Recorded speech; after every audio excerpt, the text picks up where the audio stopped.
So far, we have seen all the endocrine glands present in the head and neck region. From now onwards, we will see the endocrine glands of the abdominal cavity and the pelvic region. Let's start with the pancreas. The pancreas is a soft organ present in the abdominal cavity. It is completely fleshy and it is placed in close association with digestive system. In fact, it is a part of digestive system. Pan means all and krias means flesh in Latin. It simply depicts that the entire gland is fleshy in nature. It is a J-shaped organ. It is elongated. It is soft, pale grey in color and lobulated. It weighs approximately 60 grams and it measures averagely from 12 to 15 centimeters in length. It lies obliquely in the epigastric and left hypochondriac regions of the abdomen. The pancreas has three parts: a broad head, a body and a narrow tail. It is a special organ because it has both exocrine and endocrine gland function. The exocrine part secretes digestive juices through a duct and the endocrine part secretes hormones which directly diffuses into the bloodstream without any duct.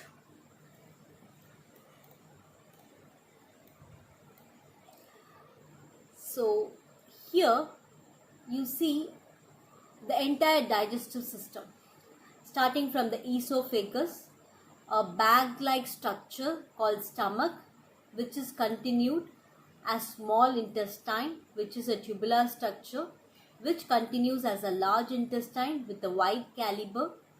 So all this together constitute the digestive system. And you have a liver along with gallbladder. This is hepatic system or hepatobiliary system because the bile secreting gallbladder and liver are together. This pancreas always lies in a close association with the digestive system as well as hepaticobiliary system.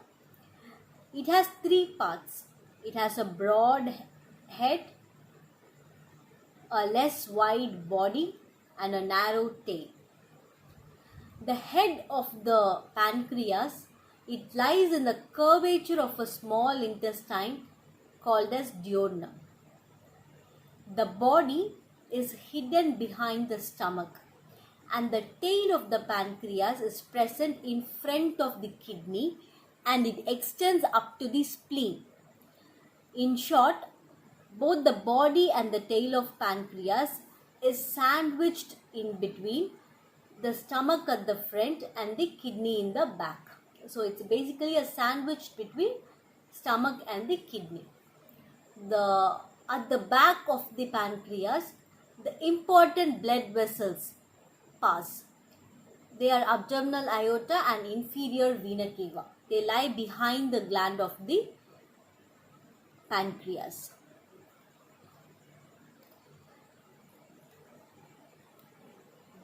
Coming to the vascular supply, the pancreas is supplied by the pancreatic branches of splenic and mesenteric arteries, which are in turn the branches of abdominal aorta.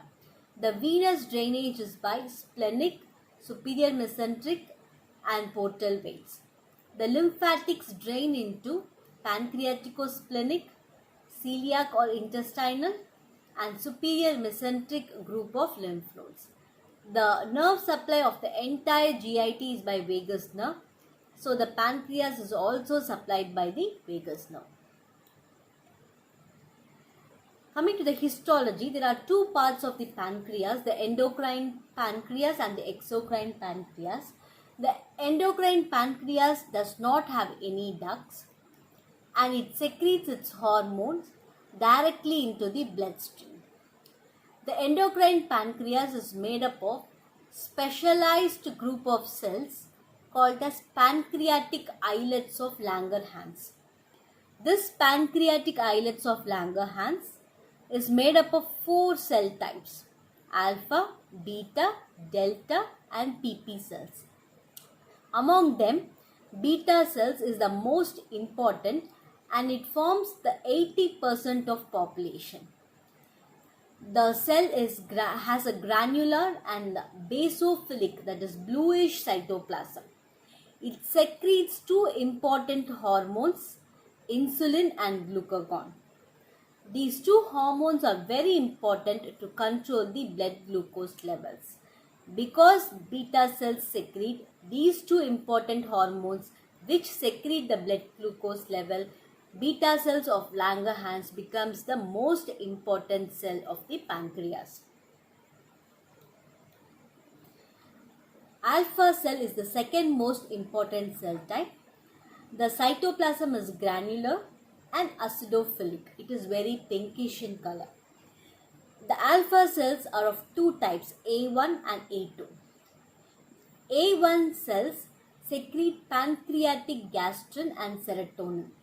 Pancreatic gastrin is a digestive enzyme. It helps in digestion, and serotonin helps in nerve signaling and neurotransmission. The subtype A2 of alpha cells secrete glucagon.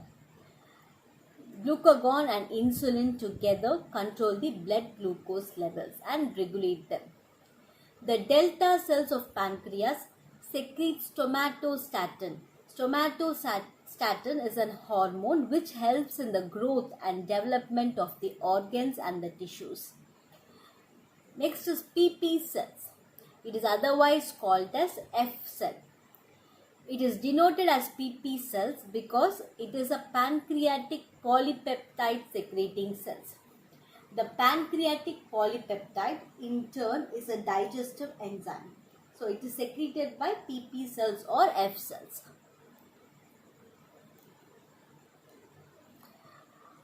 So this is a histological picture.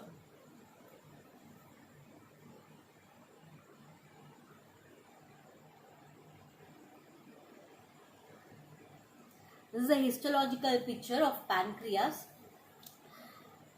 You see all dark staining cells. These are all exocrine part of the pancreas. So there is an island of light staining cells. This is islets of Langerhans, and this forms the endocrine part of the pancreas.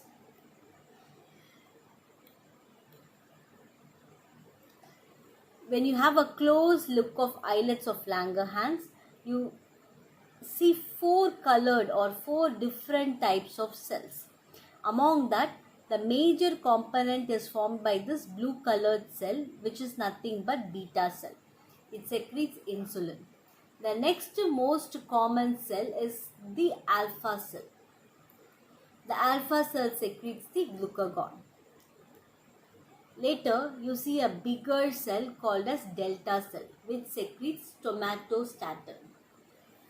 And there are very rare or occasional cells present, one or two here and there. They are called as F cells, which secretes pancreatic polypeptide.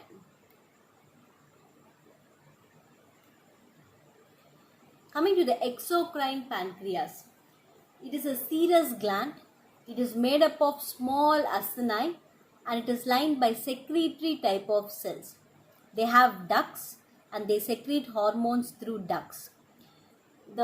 These secretory cells are otherwise called as pyramidal cells. They secrete digestive pancreatic juice which helps in digestion. This pancreatic juice contains enzymes that digest carbohydrates, proteins and fats. As I already told, the exocrine pancreas is a type of exocrine gland which has ducts. So there are two ducts present. The main duct is otherwise called as the main pancreatic duct of Wirsing. The accessory duct is called as the accessory pancreatic duct of Santorini. So again, you see the exocrine gland and the islets of Langerhans which forms the endocrine part. In the exocrine gland, if you take a closer look, you will see lobules of tissue. The lobules of cells. The cells are just grouped as lobes. They are grouped in lobes. They form gland-like structures. So this is a very classical feature of pancreatic exocrine part. What is the clinical significance? The pancreas can be affected by various diseases of infection, inflammation, or hormonal disturbances and tumors. The most common is an hormonal disturbance where the insulin is not secreted properly, so the glucose metabolism is not properly maintained, and that is called diabetes mellitus.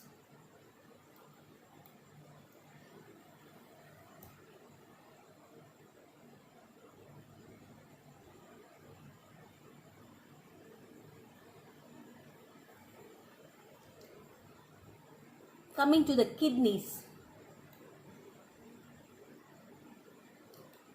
So kidneys are a pair of excretory organs, and they are very beautifully shaped in like a bean. They have a bean-like shape, and they are always paired. There are two kidneys, right and left kidneys, and these kidneys are reddish in color. They are, to see them from outside, they are reddish in color. The kidneys are a pair of retroperitoneal excretory organs. They are the important excretory organs because they remove all the waste products of the metabolism. They are also called as renes. They are even called as nephros. They are situated on the posterior abdominal wall, one on each side of the vertebral column. So there are a set of bones in the back of a human body or a human structure, which is called as vertebral column. Colloquially, we call it as backbone. So on either side of this backbone or vertebral column, each kidney is placed. They extend from the 12th thoracic vertebrae to the 3rd lumbar vertebrae, and they are protected by the lower lip cage. The right kidney is placed slightly lower than the left because the space superiorly is occupied by the liver. Each kidney is bean-shaped and reddish in color. The kidneys are covered by a protective covering called as renal fascia.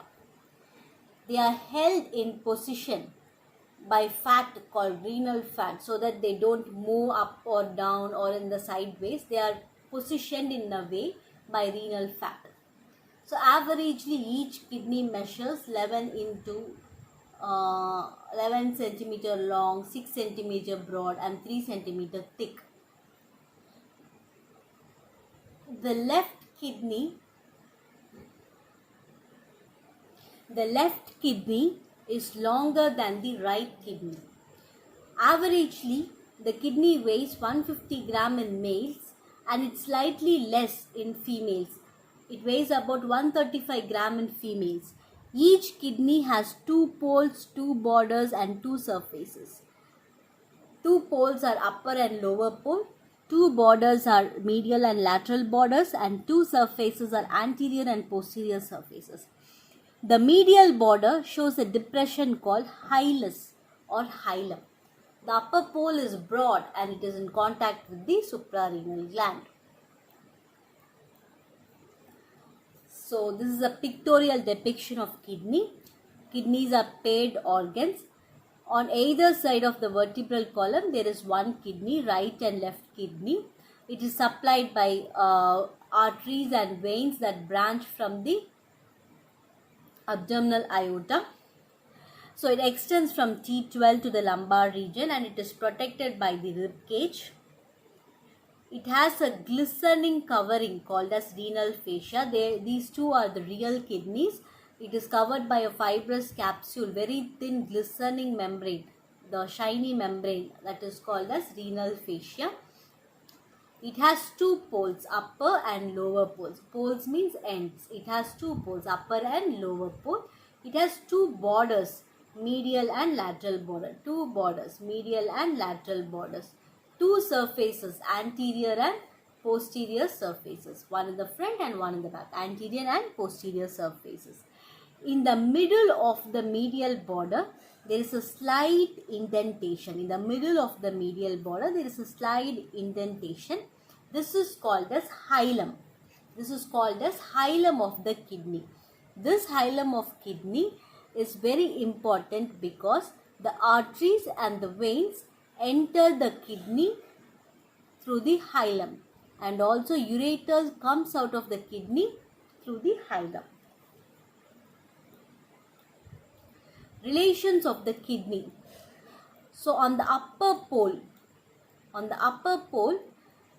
there is another gland which is situated on the upper pole of the kidney called as suprarenal gland. Because it is placed superior to the kidney, it is called as suprarenal gland. Superior to the renal gland, suprarenal gland. So in both the right and left kidney, the superior position is occupied by suprarenal gland. And posteriorly, the kidney is bedded, or kidney lies on the muscles of the abdominal cavity and the diaphragm. Only difference is the anterior relations. So anteriorly, the right kidney is surrounded by the right lobe of liver, duodenum and the colon. In the left side, anteriorly, it is covered by spleen, stomach, pancreas, jejunum and the colon. Otherwise, the superior and the posterior relations of the kidney is same. So it's a pictorial depiction. You can see two kidneys here. It is in close association with the digestive system and the intestinal tract. So on both the poles you have suprarenal gland. On right kidney has right suprarenal gland and left kidney has left suprarenal gland. Posteriorly, it lies on the muscles of the abdominal cavity. In anteriorly, right side, it is in the anterior surface is covered by liver, colon and a part of small intestine. When you take the left side, it is covered by stomach, colon, intestines, pancreas and also spleen. Coming to the gross structure of the kidney. When you cut the kidney into a longitudinal section and you view with the naked eye, there are three layers which you see. The first layer is an outer shiny fibrous capsule. A reddish brown tissue beneath the capsule is called as cortex. The innermost middle layer is called medulla, and this medulla contains many cone-shaped projections called as pyramids or renal pyramids. In the medial border, there is a hilum through which the renal blood vessels, lymphatics, ureter and nerves enter.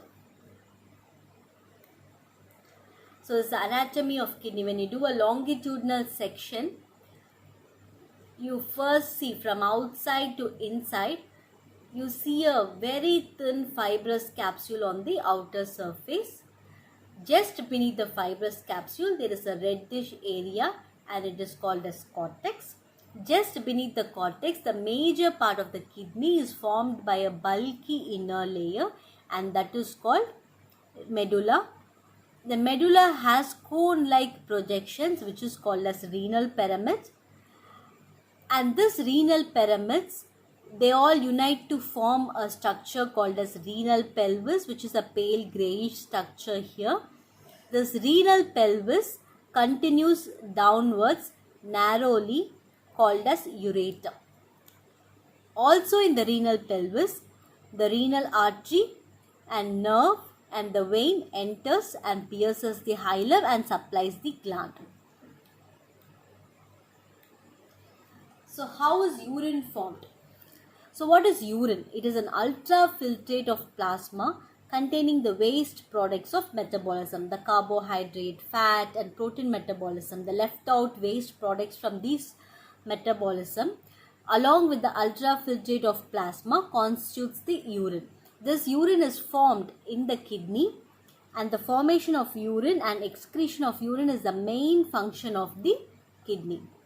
So what happens is, soon after the urine is formed, the urine passes through renal papillae of a pyramid into a minor calyx, and many of the minor calyx, they terminate into a major calyx.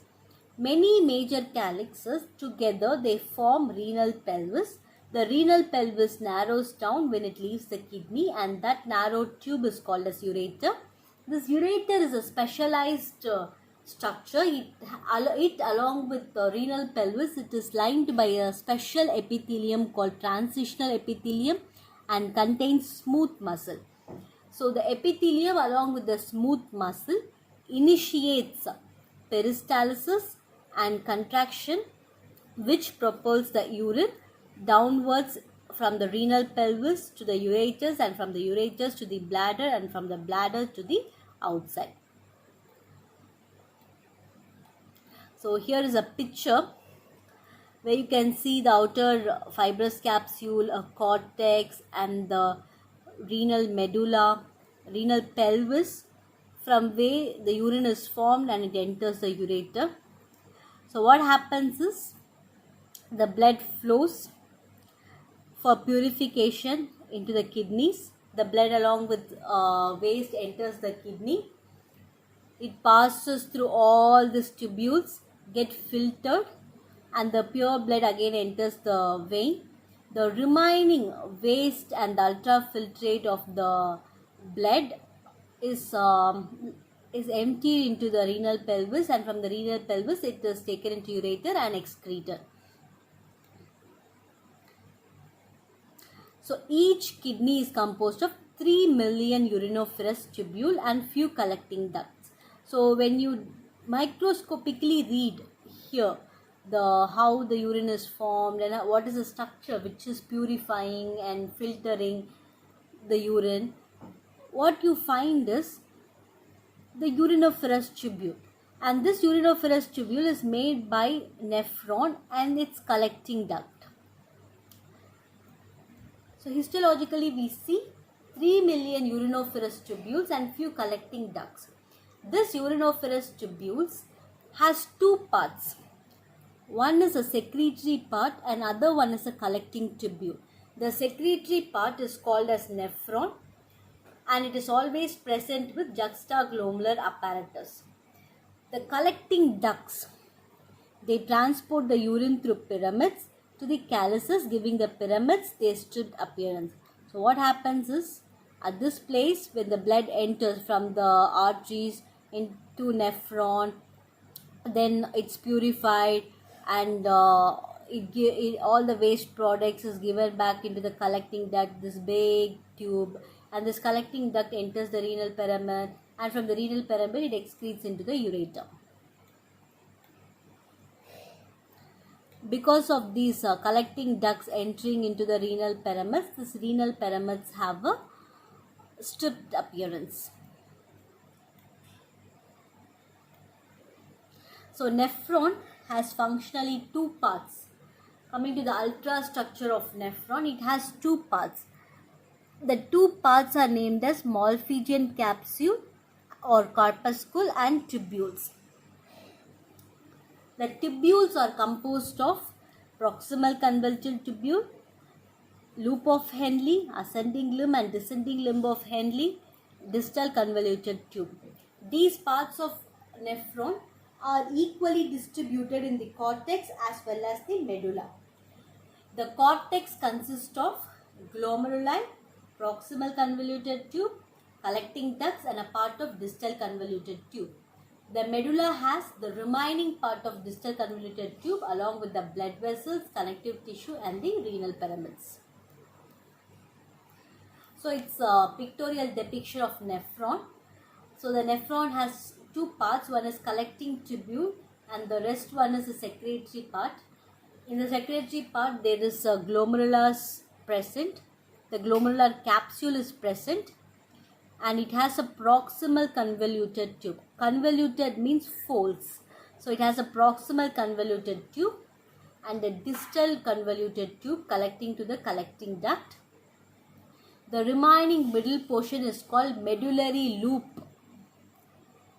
So it has, or loop of Henle. It has a descending limb which goes downwards and an ascending limb which goes upwards. So the nephron is essentially a tube which is closed at one end and on other end it joins to another tube called as collecting duct. So it is a tubular structure. One end is closed and other end joins with other tube called as collecting duct. The closed end is indented to form a cup shape. The closed end becomes cup shaped, and this cup shaped structure is called as glomerular capsule or Bowman's capsule. So the glomerular capsule has very tiny network of blood vessels. It has small blood vessels, many blood vessels together, the tiny network of arteriolar blood vessels. So this is called as glomerulus. From the glomerulus to the collecting duct, the entire nephron is 3 centimeter in length. And it is composed of proximal convoluted tube, medullary loop and distal convoluted tube, which is connected to a collecting duct. The collecting ducts, they unite and they empty into minor calyces. The renal artery enters at the hilum of the kidney and divides into small arterioles. It enters into the hilum of kidney and divides into the small arteries and arterioles. The arterioles which enter into the glomerular capsule is called afferent arteriole. The arteriole which leaves the glomerular capsule is called efferent arteriole. This afferent arteriole again divides into many arterial capillaries. It enters the cortex, it enters the glomerular capsule and divides into many arteries, and that is called as glomerulus. This afferent arteriole has a wide diameter. It has a larger diameter than the efferent arteriole because it drives the filtration across the glomerular capillary wall. It has to filter the blood free of waste. So that's why it has a larger diameter. The efferent arteriole also divides into some capillary network. This capillary network exchanges the fluid between the tubule and blood. By exchanging the fluid between the blood and the tube, it exchanges oxygen and nutrient supply and also removes the waste. So from the cortex, one arteriole enters the Bowman capsule or glomerular capsule, that is called afferent arteriole. One arteriole leaves the Bowman's capsule, that is called efferent arteriole. The afferent arteriole and efferent arteriole, both of them, they divide into tiny arterial capillaries. The tiny arterial capillaries divided by the afferent arteriole is called as glomerulus. The main function of the glomerulus is it has to increase the filtration of waste across the glomerular capillary walls. The efferent arteriole, it exchanges fluid between the tubule and the blood. By exchanging the fluid between the collecting tubule and the blood, it exchanges oxygen and nutrients and it removes the excess waste. So again, it's a picture. You can see glomerulus, proximal convoluted tube, distal convoluted tube, and Henry's loop and a collecting duct. So here you can see an afferent arteriole and an efferent arteriole. The afferent arteriole, it enters the glomerular capsule. The blood with waste enters the glomerular capsule. Here inside many capillary networks, the blood is again and again filtered, and the filtered blood leaves away from the efferent capsule or the tubule. The vascular supply. Kidney receives 20% of the cardiac output. That is, in the entire body, the 20% of the blood pumped by heart is given to the kidneys by renal arteries. It is drained by renal veins. It is supplied by renal plexus of nerves, which is sympathetic nerves from T10 to L1, and it is chiefly vasomotor.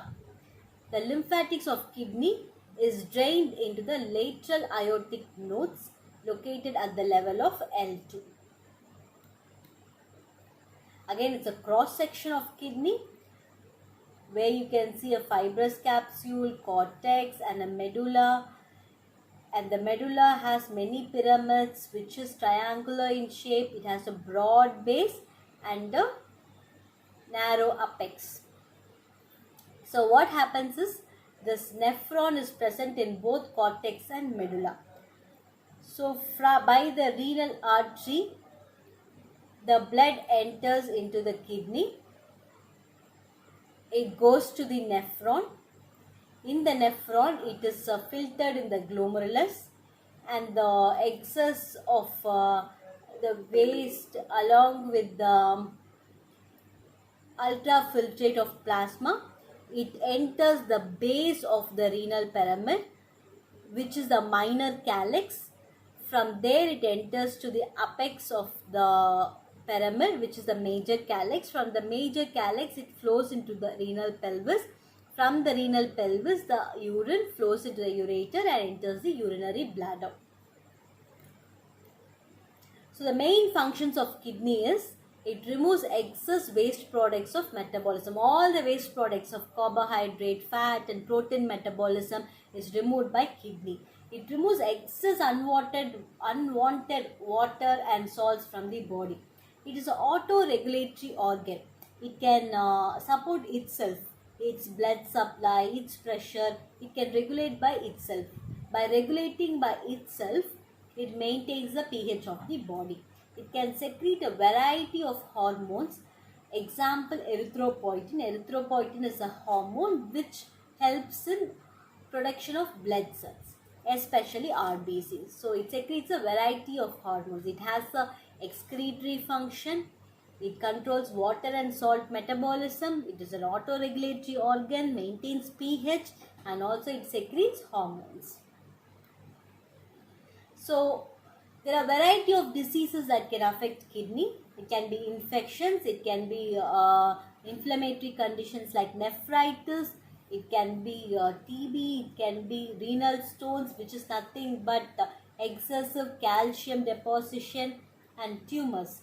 So the most common manifestation or clinical symptoms which brings an alarm of kidney diseases, edema and hypertension. Rise in BP and swelling of the organs or the body is called as edema. So hypertension and edema are the two signs which rings an alarm about a kidney disease.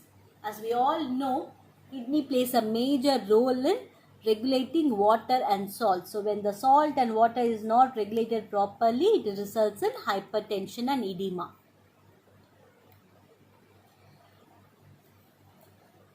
The suprarenal glands. It is present or it sits on the superior pole of the kidney. That is why it is called as suprarenal gland. It also secretes hormones like adrenaline and noradrenaline. That is why it is otherwise called as adrenal gland. So they are very small fleshy glands. They are paired endocrine glands. They are otherwise called as adrenal glands. They are situated on the upper pole of kidneys. They are enclosed within the renal fascia. They averagely measure 4 cm long and 3 cm thick. It may weigh about 5 grams. So both glands are very important, but they are both different in structure as well as function. The right adrenal gland is triangular in shape and the left adrenal gland is semilunar in shape, or it looks like a half moon. It is semilunar in shape. And also the right suprarenal gland lies lower than the left suprarenal gland because the right kidney is lower in position.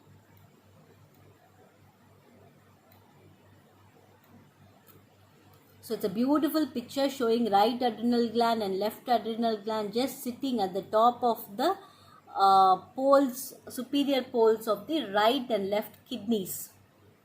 So the right gland is triangular and left gland is semilunar. They are very fleshy and fatty tissues. The right adrenal gland is placed slightly lower than the left. So if you draw a line here, the right adrenal gland is higher than the left adrenal gland because there is a big organ. Liver is the biggest internal organ. So the big organ, liver, sits on the right side. So it pushes the right kidney lower. The suprarenal gland is composed of two parts, and these two parts have two different functions and they have a different structure. The outer part is cortex and the inner part is bulky and it is called medulla. The adrenal cortex forms the main mass of the gland. It is mesodermal in origin and it secretes hormones. The hormone secreted by adrenal cortex is called as steroids. We call them as steroids. Steroids are very important and essential hormones. We cannot survive without steroids. Hence, adrenal cortex is very important to live. It is essential to survive. We cannot survive without steroids. Coming to adrenal medulla, it has a neural origin. It contains of neural cells called chromaffin cells and it secretes hormones called as catecholamines. Coming to the adrenal cortex,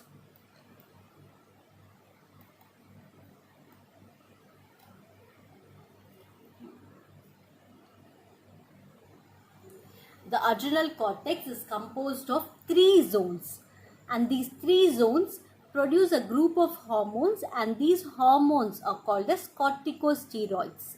These steroid hormones are derived from cholesterol metabolism. It is derived from cholesterol. So there are three zones in the adrenal cortex which produces different types of corticosteroids. The outer zone is called as zona glomerulosa and it produces mineralocorticoids. The middle zone is called as zona fasciculata and it produces glucocorticoids. The inner zone is called as zona reticularis and it produces sex hormones called as androgens. So it's a pictorial depiction of a cut section of adrenal gland. So you see a capsule. You see the major part of the gland is formed by pinkish cortex and the inner medulla is also present.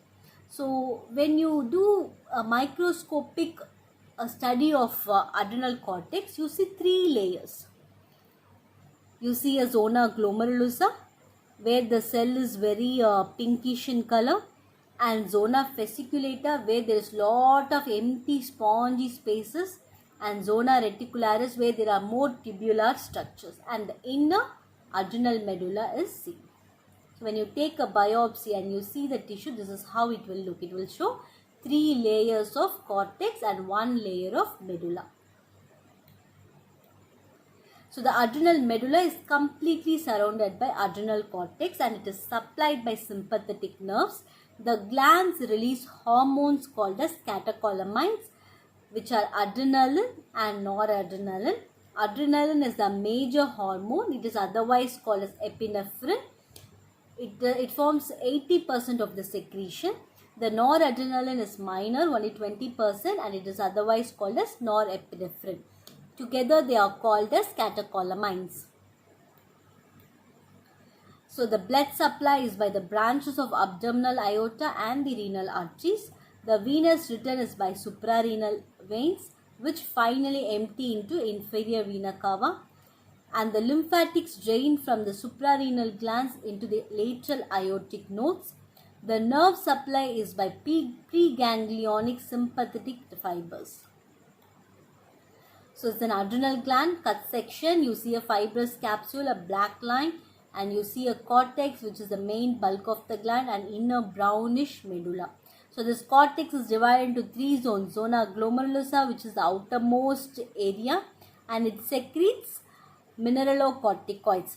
The most important mineralocorticoids are aldosterone and corticosterone. Zona fasciculata which is a spongy layer, it secretes glucocorticoids. The important glucocorticoids are cortisol and cortisone. And the innermost reticular layer secretes androgens. The important androgens are estrogen and testosterone. The innermost medulla secretes catecholamines and peptides. The catecholamines are epinephrine and norepinephrine. The peptides are somatostatin and substance P. So the somatostatin helps in the growth of organs and tissues. Substance P is a pain signal transmitter. It transmits the signal of pain to the nerve endings. So the function of the gland, it produces a lot of hormones. It's an endocrine gland. It produces hormones which directly diffuses into the blood. The zona glomerulosa secretes mineralocorticoids which helps in regulation of blood pressure and in electrolyte balance. The fasciculata secretes glucocorticoids. It helps in regulation of all the metabolism, carbohydrates, fats and proteins. And it is also an important immunosuppressing hormone. So whenever there is more immune activity or immune overaction, immediately the glucocorticoids suppress the immune system. Whenever the immune system reacts too much to a simple antigen, immediately the glucocorticoids helps in suppressing the immune system. Coming to the androgens, they are sex hormones and they have control over the sex glands, testes and the ovary, which is collectively called as gonads. These androgens produce a lot of hormones which is very important in gonadal development. So they are called, that process is called as steroidogenesis. So androgens helps in steroidogenesis and controls the gonads. So catecholamines secreted by adrenal medulla gives a very rapid response to stress. So adrenal cortex secretes three hormones: mineralocorticoids, glucocorticoids and androgens. If you look at the functions of these three hormones, it regulates BP, it regulates minerals, vitamins, everything. It regulates all the metabolism. It plays a role in immunity. It controls steroidogenesis. It controls the sexual function and reproduction. So almost all the functions of the body, from the food and water intake till the reproductive function and the excretory function, everything is controlled by the steroidal hormones, that is mineralocorticoids, glucocorticoids and androgens, which are secreted by adrenal cortex. So it is very difficult to survive without these hormones. That is why we say adrenal cortex is essential for life. To live, you should have a normal adrenal cortex. If adrenal cortex is impaired, nobody can survive. So adrenal cortex is very essential to live. It is the most important part. Adrenal cortex is very essential to live. It is very essential for survival. Coming to the adrenal medulla, it secretes catecholamine. The catecholamines are the very important hormones which meets up the stress. So adrenal medulla hormones, that is catecholamines, is very important to cope up with the stress. Any stress, whether it's exercise or mental stress or physical stress over work or tensions, anything, you have to have proper catecholamine function to meet up the stress. So understanding. So what are the three important stress response? Fight, flight or freeze. Imagine you are being chased by a street dog. You can do only three things. You can either fight back and throw stones on the dog, or you can run away seeing the dog, or you can be shocked and you can stand until the dog bites you. There are only three responses you can give. These three responses are coordinated by the catecholamines secreted by adrenal medulla. That is why adrenal medulla is very important part which controls your stress. The same way adrenal cortex is very important for you to survive. Even without adrenal medulla you can live, but without adrenal cortex without secreting any of the steroidal hormones, you cannot survive the life. So the three stress responses, fight, flight and freeze, is regulated by adrenal medulla. Always imagine when you are chased by a dog, Which one will you choose? That is decided by adrenal medulla. The clinical significance, the gland is so small. It is small, tiny, yellow structure which sits on the head of the kidney, and it is almost 2 to 3 centimeter in length, and it is placed at the lower position. It even shares its blood supply and fascia and the covering from the kidneys. It doesn't have its own coverings. So it is a very small, tiny gland, but it is very essential for life. Without adrenal glands, you can never live. So it is very important for life. So the adrenal glands, they produce a lot of hormones, and it is subjected to hypo and hyperfunctioning. There can be excess of hormone production or less hormone production, which might cause certain disabilities and diseases.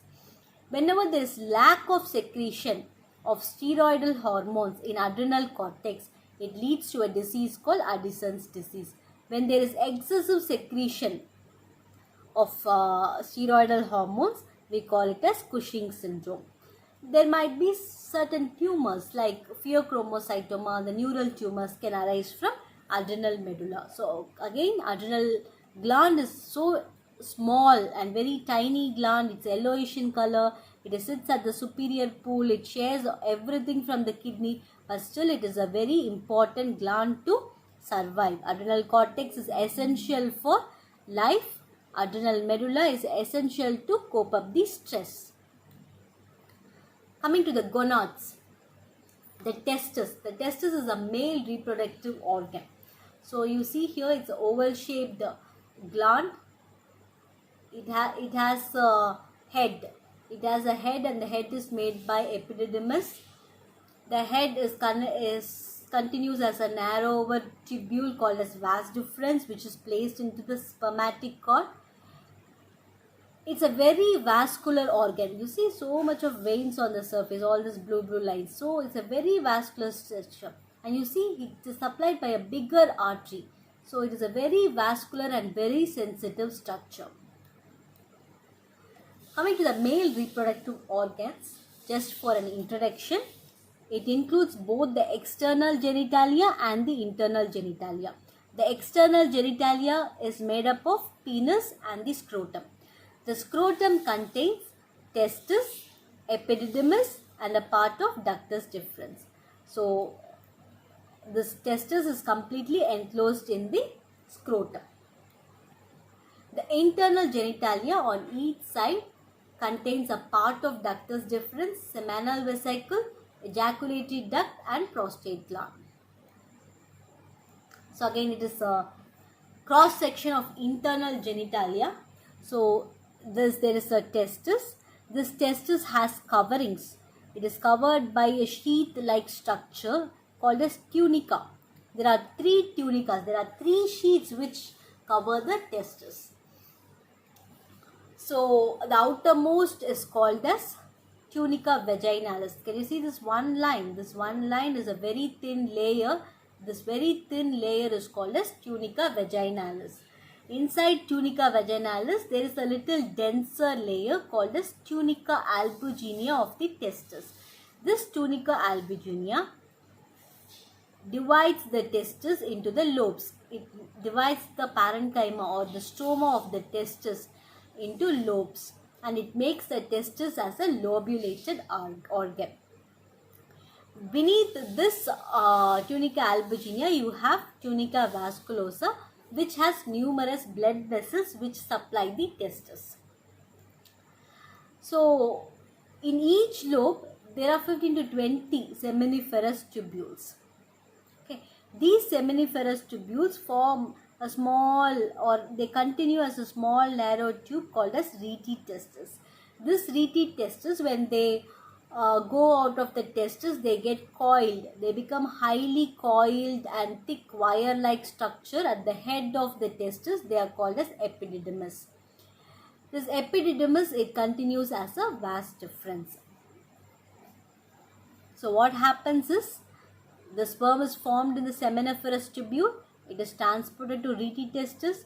Then it enters the epididymis. In the epididymis, it becomes matured and developed and then it enters the vas deferens, and from the vas deferens it enters the ejaculatory duct and the urethra, and it leaves the external genitalia.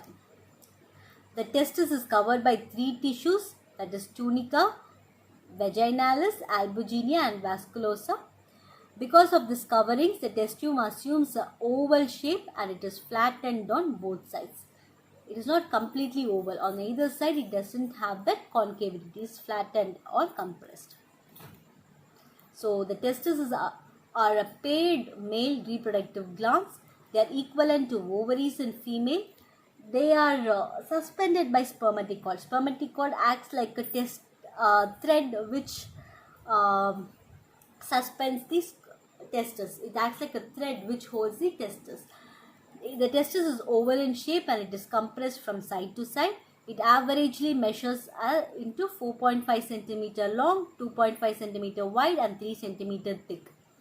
The adult testis, after all the matured phase, it weighs about 10 to 15 grams.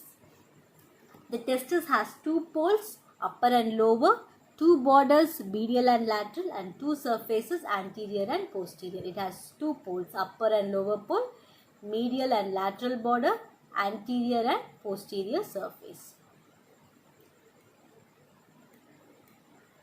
Coming to the coverings of testis, the covering of testis is made by layers of the scrotum. The scrotum contributes to the sheath-like covers of the testis. These sheath-like covers are called as tunica. There are three coats from outside to inwards. They are tunica vaginalis, albuginea and vasculosa. Tunica vaginalis is a membranous structure. It is double membrane but it is very thin. It is outermost covering. It is an extension of peritoneum from the abdomen and the pelvic region. Coming to the tunica albuginea, it is a fibrous structure. I showed you a pink color fibrous structure. This pink color fibrous structure grows inwards and forms a septa which divides the testicular gland into lobules. Tunica vasculosa, it contains a network of capillaries. It is highly vascular sheet of testis. So what happens is during early life, before the baby is born, the testis is always present in the lumbar region and it is not present in the abdominal cavity before birth. It is present in the lumbar region nearby the kidneys. Then slowly they start descending into the pelvic region, into the scrotum.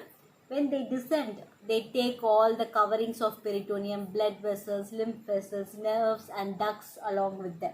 So when they take the peritoneum along with them, they get covered by that peritoneum and this peritoneal sheet is otherwise called as tunica. So by the 8th month of the fetal life, that is during the delivery, almost about the time of delivery, the testis reaches the inguinal region or into nearby the abdominal cavity or pelvic region. It descends into the scrotum completely. It enters the scrotum completely. So each testis is separated into around 200 to 300 lobules. Each lobules contains at least 1 to 5 seminiferous tubules. In between the tubules, there are phagocytic cells or interstitial cells between the seminiferous tubules, and these cells are called as interstitial cells of Leydig. These cells are very important because they produce a hormone called testosterone, which is a very important hormone to begin and promote puberty. So at the upper pole of testis, the tubules become combined and they form epididymis. They become tightly packed and become epididymis. These tubules leave the scrotum as vas deferens in the spermatic cord. The blood and lymph vessels pass to the testis in the spermatic cord. When the vas deferens leaves the scrotum through spermatic cord along with the blood vessels and lymph vessels in the spermatic cord. So what are spermatic cord? They are fibrous tissue, a thread-like tissue through which the testis hangs. The testis is held in position by spermatic cords. Through the cord, The testicular artery enters, testicular vein leaves, lymphatics enters, nerves enters, and the vas deferens leaves out. So these are the structures which are present in the spermatic cord. Testicular artery, vein, nerve, lymphatics, and a deferent duct. And the spermatic cord is made up of smooth muscle and a fibrous tissue. It is attached to the posterior surface of the testis. The testis is supplied by testicular artery, which is a branch of abdominal aorta. The venous blood is drained by testicular vein. The testicular veins finally drains into the inferior vena cava. The lymphatic drainage is around the aorta. The lymph nodes around the aorta aid the lymphatic drainage. The nerve supply is by the branches of 10th and 11th thoracic nerves. The main function of testis is production, maturation and storage of male gametes called as spermatozoa. It is otherwise called as sperm. It has to deliver the sperm into the female reproductive tract.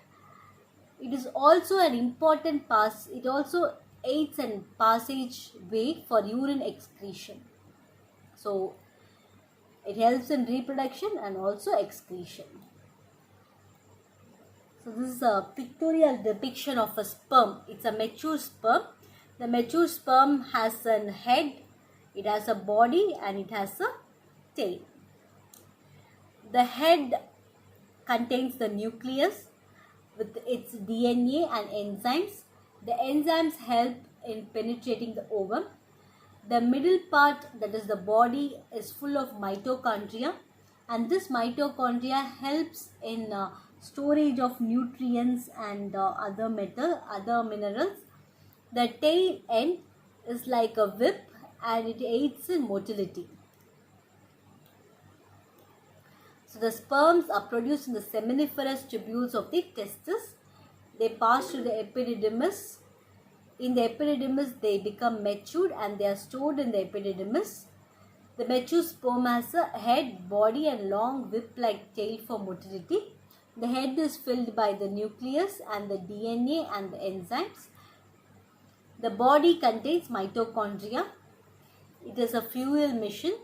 It helps in providing fuel to the sperm.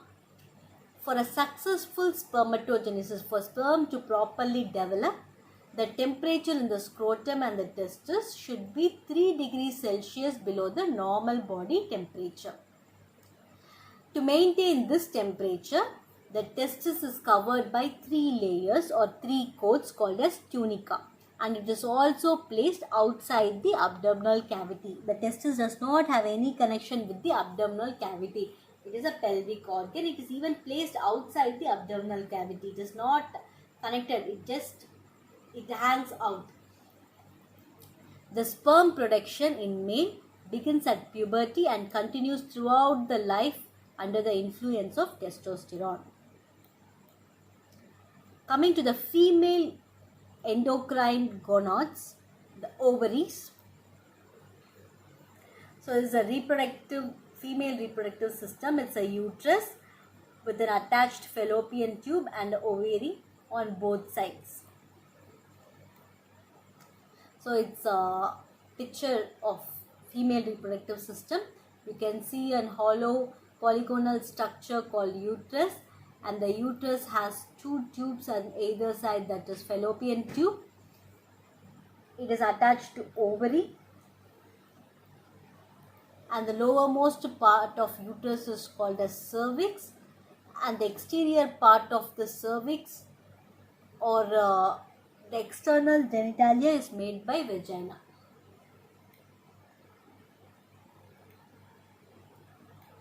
So the ovaries are the female gonads. The gland produces sex hormones as well as ovum. It lies in the shallow fossa on the lateral walls of pelvis. They are averagely measured from 2.5 to 3.5 centimeter long, 2 centimeter wide and 1 centimeter thick. Each is attached to the upper part of uterus by ovarian ligament. It is attached to the back of the broad ligament by the broad band of mesoovarium. Blood vessels and nerves pass to the ovary through meso-ovarium. See, it lies in a shallow fossa. The ovary attaches to the uterus by round ligament.